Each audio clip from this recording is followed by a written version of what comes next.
The night the Queen Mother spoke, even the drum stopped. I remember that silence more than anything. The kind of silence that makes your skin feel cold.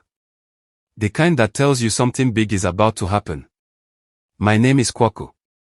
I was a young palace runner in Kumasi when the white men came asking for the Golden Stool. I was there. I heard everything. And I swear on my ancestors, the air in that room changed when she stood up. It was the dry season of 1900. The British soldiers had already taken many towns. Their boots crushed the red dust roads. Their guns were loud and angry. Everyone knew they had already taken our king, Nana Prempe, far away across the sea. The palace in Kumasi felt empty without him. But the Golden Stool was still with us. If you are not Ashanti, you may not understand. The Golden Stool is not just a stool. It holds the soul of our people. It is not something anyone sits on. It is sacred. No man touches it. No foreigner even speaks of it. But that day, the British governor came with soldiers and messengers. His name was Sir Frederick Hodgson. He stood in the middle of the gathering place like he owned the land. His boots were shining. His face was red from the sun. All the chiefs were there.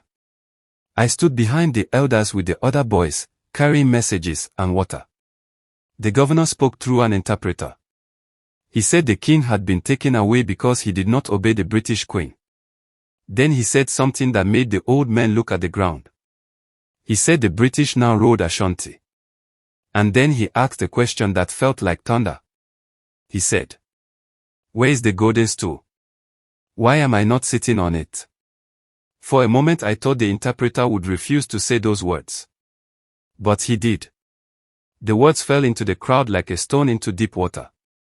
No one moved. No one spoke. Even the birds in the trees went quiet. I remember looking at the chiefs. Strong men who had fought wars. But that day they looked tired. Some looked afraid. The British guns were close. Their soldiers were everywhere. The meeting ended, but the chiefs stayed behind. They gathered inside the palace hall. I stayed near the doorway carrying a clay pot of water. No one noticed the small boy standing there. They spoke in low voices. Some said we should stay quiet. Some said we should obey for now. Some said fighting the British would destroy our people. The room felt heavy. Like smoke filling a hut. Then someone sent a message to the Queen Mother of Ejisu. Her name was Yaa Asantewaa. I had seen her before only once. She was already old, but when she walked people moved out of her way. That afternoon she arrived. She wore a dark cloth and many beads. Her face had deep lines, but her eyes were sharp like a hawk watching the ground. She walked into the hall slowly. The chiefs greeted her. Then they told her what the governor had said. They told her about the Golden Stool. They told her the British wanted it. They told her they were thinking about what to do. The Queen Mother listened without speaking. The room was quiet again. I remember hearing a fly buzzing near the window. Then she stood up. She looked around the room at the chiefs. Her voice was not loud, but it was strong. She said something I will never forget. If the men of Ashanti will not go forward, then we will. The chiefs looked at her. She pointed to the door where the British flag could be seen in the distance. She said the white men had taken the king. Now they wanted the Golden Stool. She said if they gave it away, they would lose the soul of Ashanti. Then she said the words that made the room shake. "I shall call upon the women." Her voice rose like a drumbeat. She said the women would fight. The old women. The young women. Everyone. She said they would not allow the Golden Stool to be taken. I felt something move through the room. Like wind before a storm. The chief sat up. Men who had been quiet suddenly began speaking. One stood. Then another. Soon the hall was full of voices again. Not voices of fear.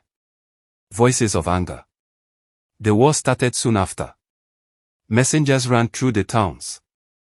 I carried many of those messages myself. Drums spoke across the forest. Men and women gathered. They built war camps in the thick bush around Kumasi. They blocked the road so the British soldiers could not move easily. For months the fighting continued. The British hid inside their fort in Kumasi. Our warriors surrounded them. The forest was full of tension. Every sound at night made your heart jump. Sometimes we heard gunshots far away. Sometimes the war horns blew before sunrise. Many people died. The British eventually brought more soldiers. More guns. More fire. Slowly they pushed through the forest. Villages burned. Warriors fell. One evening the news came. The Queen Mother had been captured. I remember the moment clearly. The messenger arrived covered in dust. His voice was shaking. He said Yaa Asantewaa had been taken by the British.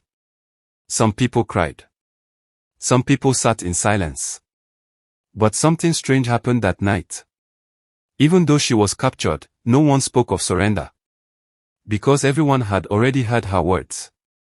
And those words had spread across Ashanti like fire in dry grass.